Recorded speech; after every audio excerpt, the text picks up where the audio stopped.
Selain menandakan kemajuan teknologi telekomunikasi di Indonesia, peluncuran satelit Palapa juga menorehkan halaman baru dalam bab masuknya modal asing ke Indonesia. Jadi pada tahun 90-an ke atas, kerjasama operasi untuk operator SIP di beberapa wilayah sesungguhnya sudah masuk swasta. Contohnya adalah divisi regional Jawa Barat yang kerjasamanya dengan Area West, dan di belakang Area West adalah AT&T. Dan di belakang masuknya AT&T itu adalah perintah Washington, di mana campur tangan negara, campur tangan perusahaan asing untuk masuk kerjasama operasi di beberapa tempat sudah melibatkan negara. Jadi kalau kita lompat 80 ke 90, kelihatan sekali Soeharto yang di satu sisi memang menjalankan agenda Amerika untuk konstruksi pertambangan demi kekuasaan yang ia dapat gitu. Tapi di sisi lain Soeharto juga menahan, tidak mau terjadi. Dan itu terbukti sebenarnya sejak tahun 94 ketika Soeharto memegang non-alignment movement, dan di ujungnya di tahun 97 dia membuktikan bahwa Amerika tidak bisa terus-menerus begini. Sehingga pertemuan dia di Seattle dengan Bill Clinton hanya 5 menit. Dan selebihnya Soeharto demikian murung karena hanya diterima 5 menit.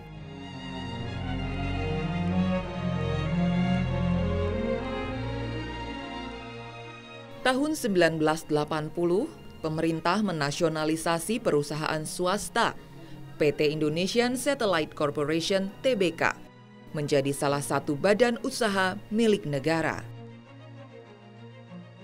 Karena kita sudah punya satelit Palapa, kita sudah meluncurkan di tahun 70-an, yang footprint-nya luar biasa hebatnya gitu ya. Yang beberapa negara bahkan belajar dari kita untuk menjadi posisi itu. Divisi internasional Telkom memisahkan diri. Jadilah Indosat. Waktu itu Soeharto mengakuisisi American Telecommunication and Telegram. Ya. AT&T itu diakuisisi oleh Soeharto, sehingga divisi internasionalnya Telkom memisahkan diri menjadi terpisah. AT&T punya saham diakuisisi, jadilah nama Indosat, Indonesian Satellite, yang memang mengelola satelit posisinya. Kemudian tahun 80 itu pengambil alihan saham-saham milik asing untuk dalam rangka dikembangkan. Pada waktu itu menterinya adalah Pak JB Sumarlin. Nah, Indosat itu sahamnya ITT tadi ya, ITT tadi dibeli, negosiasi. Nah, semula Telkom juga menginginkan itu menjadi satu direktorat internasional. Tapi pemerintah lain, dia menghendaki adanya BUMN baru yang namanya PT Indosat.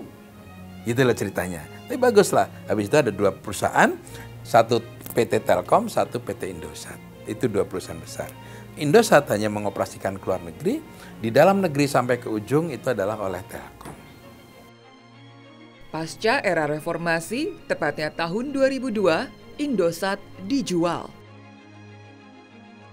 Zaman Ibu Megawati, dilakukanlah penjualan saham pemerintah itu kepada Singapura. Itu persentasenya tertentu ya, sehingga waktu itu masih 42%, saham pemerintah waktu masih 15%, biasanya publik. Jalanlah di situ dengan pihak Singapura. Singapura waktu itu adalah memang induknya adalah Temasek, tapi yang maju di situ adalah namanya sebenarnya adalah Singapore Technology, ya ST, ya dengan anak perusahaannya adalah Starhub. Dan ini berjalan, kemudian dijuallah saham kepada Qatar Telkom sampai sekarang. Menjual lebih dari 70% saham perusahaan negara pada asing sangat mengancam keamanan lalu lintas data Indosat. Muncul berbagai spekulasi atas kebijakan ini. IMF disebut-sebut sebagai dalang penjualan BUMN Indosat. Padahal sejak awal saya sebagai pemrotes awal penjualan Indosat keluar, saya salah satu orang yang memprotes kepada pemerintah di era Laksamana Soekardi.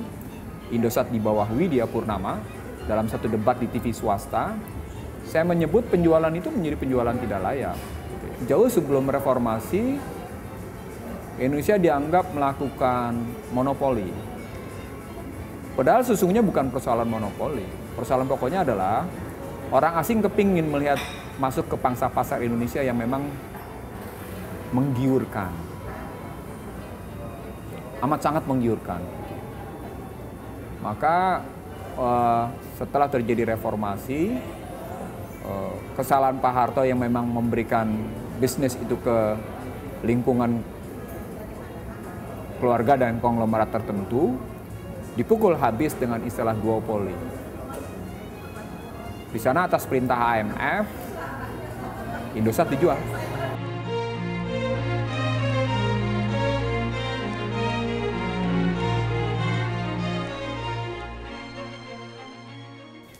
Sebenarnya nggak ada masalah.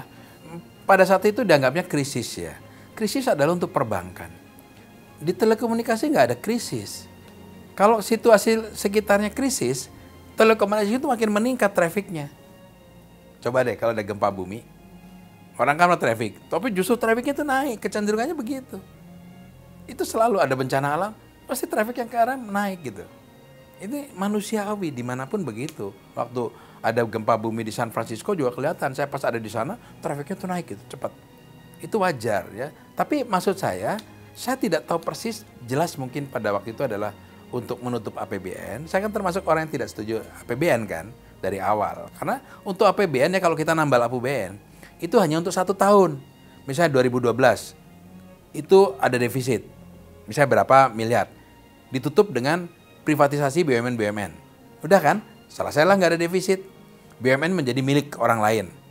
Kemudian 2013 apa? Hilang kan kita kesempatan. Istilah saya WSWS hilang. Gitu loh. Jadi ini yang menjadi pemikiran yang salah sebetulnya. Menjual BUMN untuk menutup defisit itu salah besar. Inilah kisah negeri pedagang Indonesia.